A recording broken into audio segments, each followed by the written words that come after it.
ওই নাকমণিটা আমাকে দিয়ে দে। এই নাকমণিটা তুই কখনোই পাবি না। কি বললি তুই? তোকে তো আমি ধ্বংস করে দেব। ওরে বাপরে বাপ, শয়তানটা তো আমাকে ফেলে দিছে। সামনে তো একটা পবিত্র ঘর, এই পবিত্র ঘরের ভিতরে নাকমণিটা ফেলে দিই।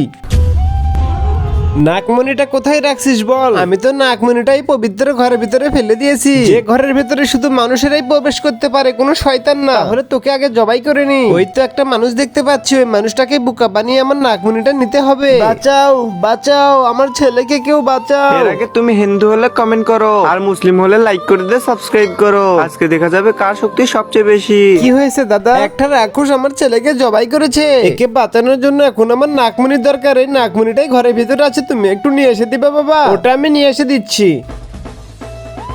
এই তো নাকমণি। এবার ছেলেটাকে বাঁচিয়ে আমি তাড়াতাড়ি করে নাকমণিটা নিয়ে পালাই। বুঝলাম না লোকটি এভাবে দৌড়াচ্ছে কেন? কিরে, আমাকে বাঁচাই লোকে? তোমাকে তো ওই লোকটি বাঁচাইছে। আরে ভাই, এটা তো রাক্ষস। আরে ভাই, আমি ওই নাকমণিটার জন্য জান দিয়ে দিলাম, আর তুই ওই নাকমণিটাই ওর হাতে তুলে দিলি।